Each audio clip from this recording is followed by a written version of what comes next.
Hello friends, welcome to my channel.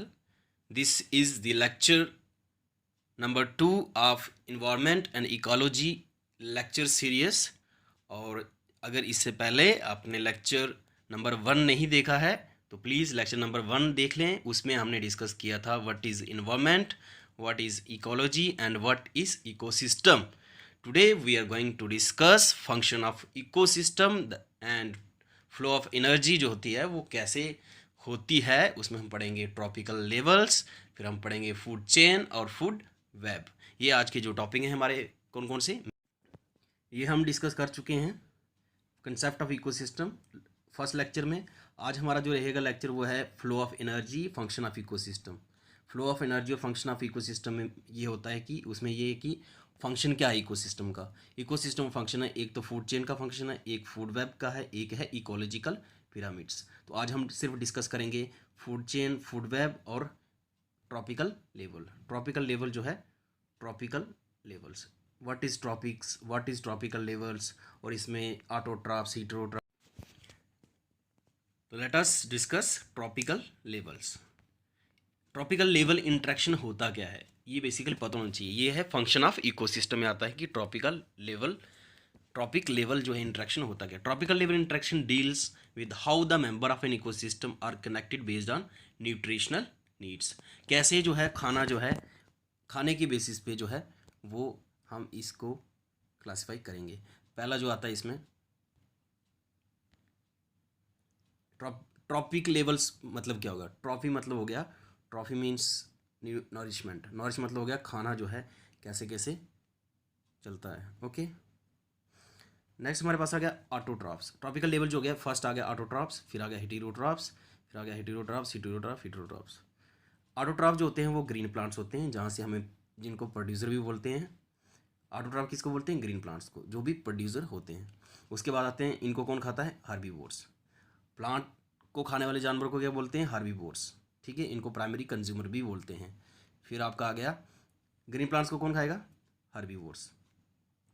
Primary consumer भी इसको बोलते हैं। फिर इनको कौन खाएगा, कार्निवोर्स। कार्निवोर्स को क्या बोलते हैं, सेकेंडरी कंज्यूमर। फिर इनको कौन खाएगा, कंज्यूमर कार्निवोर्स। कार्निवोर को टर्शी कार्निवोर भी बोलते हैं। इसके बाद आ गया, इसको कार्निवोर को कौन खाएगा, कार्निवोर को खाएगा टॉप कार्निवोर, इसको लोग क्वाटनरी बोलते हैं। ये क्या है, एक ट्रॉपिकल लेवल की हर एक को कौन कौन खाएगा। जैसे ऑटोट्रॉप से ग्रीन प्लांट से, ग्रीन प्लांट्स को हार्बीवोर्स खाएंगे, हार्बीवोर्स को कौन खाएगा। इसमें जो है वो 3 कंसेप्ट इन्वॉल्व होते हैं ट्रॉपिकल लेवल इंट्रैक्शन में। इसमें होता है कि 3 लेवल कंसेप्ट होते हैं, एक होता है फूड चेन, एक फूड वेब और एक फूड पैरामिड। किसमें, ट्रॉपिकल लेवल इंट्रैक्शन में। कहने का मतलब इसमें क्या है कि जैसे एनर्जी है ना, जैसे फूड है, इसको कौन खा रहा है। फूड कहाँ से मिलता है हमें, प्लांट से। प्लांट से हमें क्या मिलता है, फूड मिलता है। उसको कौन खा रहा है, हार्बीवोर्स। हार्बीवोर्स को कौन खा रहा है, कार्निवोर्स। तो ये क्या हुआ, एनर्जी जो है एक जगह से दूसरी जगह ट्रांसफर हो रही है, एक को दूसरा, एक जानवर को दूसरा जानवर खा रहा है। तो ये क्या हुआ, ट्रॉपिकल लेवल्स। ठीक है, हर एक step by step.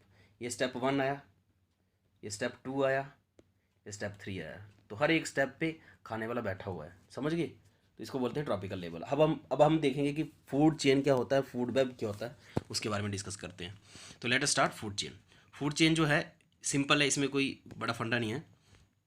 Food chain हो गया, organism in the ecosystem are related to each other through feeding mechanism are the tropical levels. That is one organism becomes food for other organism. इसमें क्या होता है कि एक ऑर्गेनिज्म दूसरे organism को खाता है, उसी को क्या बोलते हैं हम, फूड चेन। इसमें जो बेसिक डेफिनेशन है वो आपने याद करनी है, ये वाली, या इसके आगे भी एक डेफिनेशन आ गई वो याद करना। A sequence of organism that feed on one another form a food chain. A food chain starts with the producers and and with the top carnivores. अभी हमने देखा, जस्ट देखा हमने कि स्टार्ट कहाँ से होता है, यहाँ से स्टार्ट होता है। कहाँ से, यहाँ से ग्रीन प्लांट से स्टार्ट होता है। तो ऐसे ऐसे ऐसे करके ग्राफ चलता है। ग्रीन प्लांट्स में मतलब ये सोचो कि जैसे फ्रूट्स हैं, दाल हैं, चावल है, कौन खाता है, उसको हम खाते हैं, प्राइमरी कंज्यूमर। उसके बाद जब इंसान की डेथ हो जाती है तो डिकम्पोजर खाते हैं, डिकम्पोजर को कौन खाता है, कोई और खाता है। तो ये इसका मतलब क्या हो गया कि एक एनर्जी जो है ट्रांसमिट हो रही है। तो प्रोड्यूसर कौन हुए? Green plants. समझ गए ना? नेक्स्ट,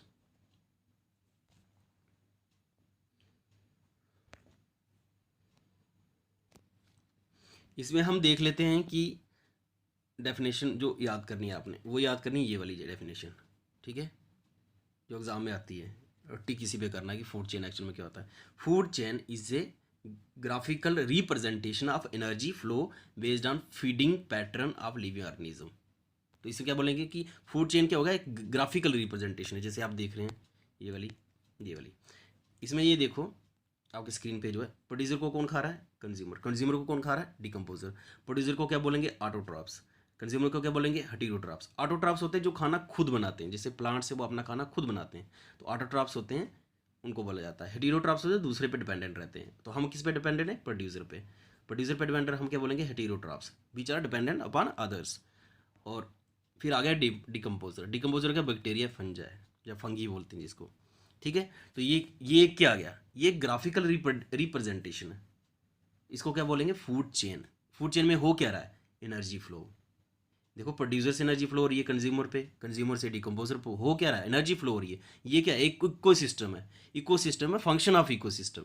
समझ गए ना? ये है फंक्शन इकोसिस्टम का। जैसे एग्जांपल लेके चलें, ग्रास को कौन खा रहा है? डेयर। डेयर को कौन खा रहा है? टाइगर। एल्गी जो है वो वाटर पे फिर टूना फिश खा रही है। तो आपने ये तो सुना ही होगा कि शेर भूखा मर जाएगा, कभी घास नहीं खाएगा।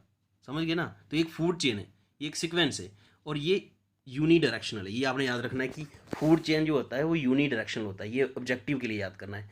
यूनी डायरेक्शन का मतलब ये होगा कि यूनी डायरेक्शन मतलब हो गया सिंगल, जैसे ये है तो ये ऐसे ही चलेगा। ऐसा कभी नहीं होगा कि ग्रास डेयर उठ के टाइगर को खाएगी, ऐसा कभी नहीं होगा। तो ये यूनी डायरेक्शनल है, इसलिए बोल रहा हूँ food chain is unidirectional. Okay, objective के लिए याद रखना है कभी कभी। एक तो ये डेफिनेशन याद रखनी है आपने, रट लेनी है जैसे मर्जी हो। तो एक याद रखनी है कि यूनी डायरेक्शनल होता है। यूनी डायरेक्शन मीन्स कि ग्रास को डेयर खाएगा, डेयर को टाइगर खाएगा, एक सीक्वेंस, इसको बोलेंगे फूड चेन। प्रैक्टिकल लाइफ में ऐसा नहीं है कि ग्रास ग्रास जो है डेयर खाएगा, डेयर जो है टाइगर को खाएगी। ग्रास को कोई डेयर थोड़ी ना, ग्रास को कुछ और भी तो खा सकता है, रैबिट भी खा सकते हैं, कुछ और भी खा सकते हैं। समझ गए ना? लेकिन ये एक एग्जाम पॉइंट ऑफ व्यू से याद करना है आपने। Okay, next, now let us discuss food web. Okay, food web क्या होता है? ये आ गया फूड वेब। अभी हमने क्या पढ़ा? Food chain. फूड चेन में हो गया पूरा चेन बना हुआ है, समझ गए? जैसे एक सेकंड, ये चेन बना हुआ है, ये वाला पूरा, कि ग्रास को डेयर खाएगा, डेयर को टाइगर खाएगा, ये क्या है? Food chain. फूड वेब क्या होगा? एक वेब बन जाएगा, जाल बन जाएगा। जाल में क्या होगा? कौन किसको खा रहा है, ये एक्चुअल में एग्जांपल बता देता हूँ। जैसे ये आप डायग्राम पे देख रहे हो, इसमें देखो ग्रास जो है, ग्रास को ग्रास ऊपर भी खा रहा है, ग्रास को रैबिट भी खा रहे हैं, और माउस भी खा रहा है। समझ रहे हैं ना? तो ये क्या हो गया? वेब बन गया, एक जाल बन गया, ठीक है ना? वेब मीन जाल, ठीक है। ग्रास को खा रहा है ग्रास ऊपर, ग्रास ऊपर को खा रहा है लिजर्ड्स, छिपकली। छिपकली जो है हाक इसको खा रहा है, ठीक है। अब इसी तरह से ग्रास को खा रहा है माउस, माउस को खा रहा है स्नेक, स्नेक को खा रहा है हाक, ठीक है। माउस को सीधा हाक भी खा सकता है, ये रैबिट खा सकता है ये। तो ग्रास क्या आ गया? ये हमारे पास प्रोड्यूसर आया, ठीक है। और ये क्या आया? कंज्यूमर। ये क्या आया? कंज्यूमर। ये क्या है? कंज्यूमर। ये क्या है? कंज्यूमर। कंज्यूमर मतलब जो कंज्यूम कर रहा है, किसको? प्रोड्यूसर को, इसको कंज्यूम कर रहा है, उसको क्या बोलेंगे? कंज्यूमर बोलेंगे। तो ये एक हम पढ़ रहे हैं फूड वेब। फूड वेब जो है ये एक प्रकार का क्या है? एक वेब बन गया, जाल बन गया। तो इसमें कौन किसको खा रहा है? इसमें मल्टी डायरेक्शनल है। क्या बोला? Multi directional. क्या बोला मैंने? Multi directional. अब मैंने फूड वेब के लिए, फूड चेन के लिए क्या बोला था? Unidirectional. तो उसमें क्या बोला मैंने कि उसमें क्या है कि अगर ग्रास को ग्रास ऊपर खा रहा है, इसको लेजर खा रहा है, तो ये ऐसे ही सीक्वेंस बनेगा। बट इसमें ऐसा नहीं है, ग्रास को रैबिट भी खा सकता है, ग्रास को ग्रास ऊपर भी खा सकता है, इसको माउस भी खा सकता है, ठीक है। तो इसका मतलब क्या हो गया? Multi direction. मतलब मल्टी मीन्स मैनी, समझे? Multi directional. तो इसमें एनर्जी कैसे फ्लो होती है? इसमें एनर्जी फ्लो होती है मल्टी डायरेक्शन में। इसको कोई भी खा सकता है, ग्रास को माउस भी खा सकता है, इसको रैबिट भी खा सकता है, ग्रास ऊपर भी। ये बेस्ट एग्जांपल है। ओके, तो लेट अस डिस्कस इसकी जो डेफिनेशन क्या है। ओके, फूड वेब जो होता है, ए food web illustrates all possible transfer of energy and nutrients among the organism in an ecosystem, whereas a food chain traces only one pathway of food. Okay, समझ गए ना definition. Exam के लिए आपने क्या याद करना, ये वाली डेफिनेशन। कौन सी वाली, जस्ट वेट, ये वाली डेफिनेशन। ये वाली डेफिनेशन आपने रट लेनी है। Food web is a graphical representation of network of food chains where a living organism is a part of more than one food chain. समझ गए ना। अब इसमें देखो, इसमें एक फूड चेन थोड़ी ना है, इसमें बहुत सारे फूड चेन है।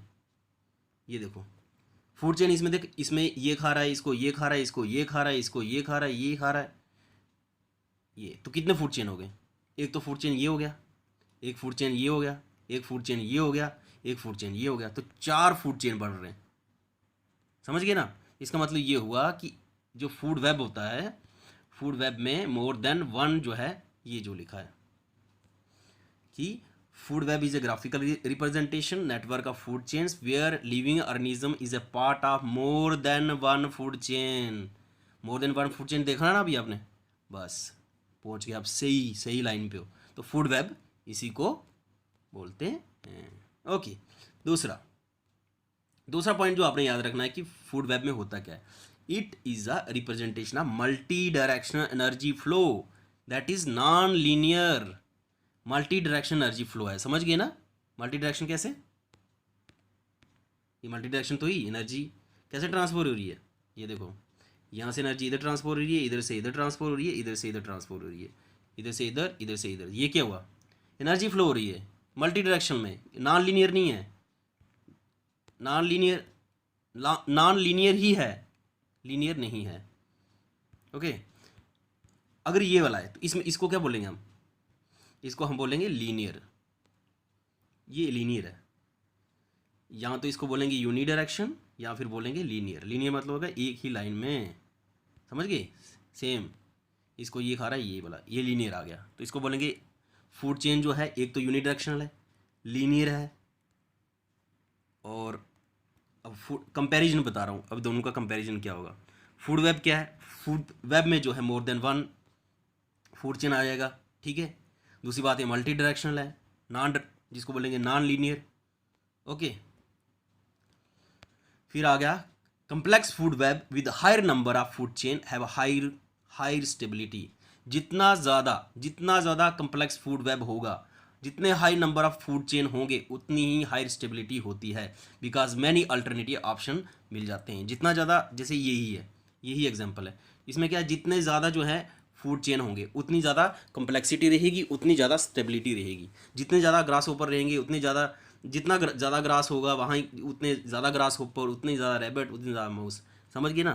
तो उतनी ज़्यादा कम्प्लेक्सिटी रहती है, तो स्टेबिलिटी रहती है, हाई स्टेबिलिटी। तो याद रखना ऑब्जेक्टिव के लिए, ये 3 की 3 लाइनें याद रखनी है आपने किसी भी ऑब्जेक्टिव के लिए। एक तो ये वाली फर्स्ट पॉइंट, दूसरा पॉइंट और तीसरा पॉइंट, ये सारा याद कर देना, ठीक है। चलो नेक्स्ट, एक आता है कि रेल ले मेन, जस्ट वेट। नेक्स्ट इसी में एक कंसेप्ट आता है कि एनर्जी जो फ्लो हो रही है, फंक्शन ऑफ इकोसिस्टम में पढ़ रहे थे हम, एनर्जी फ्लो हो रही है। तो एनर्जी फ्लो तो हो रही है, लेकिन आपको ये पता होना चाहिए कितनी एनर्जी जो है फ्लो हो रही है। ट्रॉपिकल लेवल से लेके सेकंड, थर्ड, फोर्थ, ये कितनी ट्रांसफर हो रही है। जब फर्स्ट ट्रॉपिकल लेवल होगा तो प्रोड्यूसर होगा, कंज्यूमर होगा, लेकिन एनर्जी कैसे कितनी ट्रांसफर हो रही है, इसके लिए जो साइंटिस्ट है उन्होंने स्टडी किया है, उनका नाम है रे ले मैन लिंडमैन लॉ ऑफ 10%। इसको लॉ ऑफ 10% भी बोलते हैं। तो जब आपको पता चलेगा लॉ ऑफ 10%, तो लॉ ऑफ 10% क्या है वो पढ़ने वाले हैं। लिंड वो वाला लिंड नहीं, ये दूसरा वाला लिंड है, बंदे का नाम है रे ले man Lindeman law of 10%। Okay, तो ये सॉरी, अब हम देखते हैं ये लॉ बोलता क्या है। लॉ ऑफ 10% जो है लिंडमैन लॉ ऑफ 10% ये क्या बोलता है, ये बहुत ही इंपॉर्टेंट है इसलिए पता होना चाहिए। ये बोलता है कि there is loss of 90% energy from one tropical level to the next due to respiration, metabolism, digestion. कहने का मतलब ये है कि जब एक ट्रॉपिकल लेवल से ना दूसरे ट्रॉपिकल लेवल पर जाते हैं, जैसे एग्जांपल बताते हैं, रुको। जैसे ये है, जब ये एक ट्रॉपिकल लेवल आ गया, ये दूसरा ट्रॉपिकल लेवल आ गया, ये तीसरा ट्रॉपिकल लेवल आ गया, तो जब हम इस ट्रॉपिकल लेवल से इस ट्रॉपिकल लेवल तक पहुंचेंगे तो ये बोल रहा है, ये ला बोलता है कि 90% एनर्जी जो है वो कंज्यूम हो चुकी होती है। क्यों? क्योंकि जैसे ये है, ये कंज्यूमर से इधर पहुंचेगा तो 90% एनर्जी जो है कंज्यूम हो चुकी होगी। इसका कहना मतलब कि क्योंकि ये जो जानवर है ये तो रेस्पिरेशन भी कर रहा है, सांस भी ले रहा है, खा भी रहा है, डाइजेशन भी कर रहा है, तो एनर्जी उसको भी लग रही है ना, तो 10% ही एनर्जी जो है वो डिकम्पोजर तक पहुंचेगी, बाकी वो खुद ही खा लेगा। ओके, नेक्स्ट ला है क्या? तो पहली लाइन आपने याद रखनी, there is a loss of 90% energy from one tropic level to the next due to, ये वाला, there is a loss of 90% energy from one tropical level next due to respiration, metabolism, digestion, याद रखना। There is a storage of 10% energy in a given tropical level, it is also called as energy efficiency. तो कितनी store होती है energy? Only 10% energy जो है वो store होती है, इसी को बोलते हैं लॉ ऑफ 10%। लॉ ऑफ 10% मतलब हो गया कि हर एक ट्रॉपिकल लेवल पे एनर्जी कितनी रहेगी? 10% सेव रहेगी। जैसे ग्रास है, ग्रास में 100 किलो कैलोरीज हैं, तो डेयर पे कितनी पहुंचेगी? 10, और टाइगर पे कितनी? 1। तो 10% जो है हर एक पे 90% जो है एनर्जी लॉस होती है और 10% एनर्जी रहती है। Okay, this is all about today, जिसमें हमने डिस्कस किया, क्या क्या डिस्कस किया? एक तो हमने डिस्कस किया ट्रॉपिकल लेवल, जिसमें आपके ऑटोट्रॉप्स, हेटेरोट्रॉप्स, ठीक है। उसके बाद ट्रॉपिकल लेवल में फूड चेन, फूड वेब।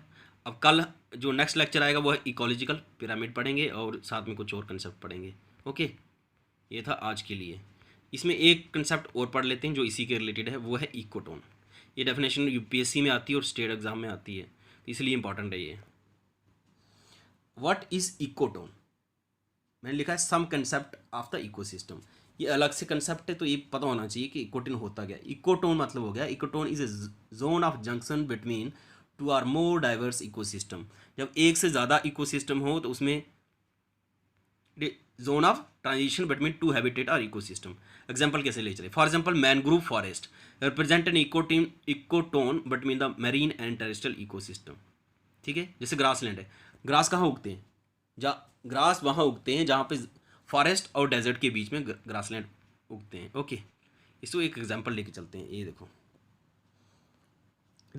ये है इक्वेटिक इकोसिस्टम जहाँ पे पानी है, समझ गए? इक्वेटिक मतलब हो गया इक्वेटिक एनिमल्स, पानी वाले जानवर्स, ठीक है, वही उनका एक क्या हो गया? इकोसिस्टम है। ये समझो कि यहाँ पे क्या है, वो एनिमल्स जब वेल, मछली वगैरह जो है वो पानी में है, इनका एक अपना इकोसिस्टम है, ठीक है। अब ये लैंड इकोसिस्टम आ गया, यहाँ पे वाटर नहीं है, तो ये वाला इकोसिस्टम है जहाँ पे वाटर नहीं है, तो इसको क्या बोलेंगे? Ecosystem number 1। या इकोसिस्टम सेकंड एक्वेटिक वाला, तो बीच वाला जो इनके इकोसिस्टम आएगा, बीच वाला, तो उसको क्या बोलेंगे? उसको बोलते हैं ट्रांजिशनल इकोसिस्टम। कौन सा? Transitional ecosystem. जैसे लैंड इकोसिस्टम में जहाँ पानी नहीं है, इसमें पानी है, तो बीच वाला जो आएगा उसको बोलते हैं ट्रांजिशनल इकोसिस्टम, इसको बोलते हैं इकोटोन। जैसे मार्श लैंड होती है, मार्श लैंड क्या हो गया ना, उसमें ज़्यादा क्या हो गया, ज़्यादा पानी भी नहीं है और ज़्यादा सूखा भी नहीं है, थोड़ा सा है कीचड़ कुचड़ जिसको बोलते हैं हम, वो ट्रांजिशन जोन में आता है, इकोटोन में।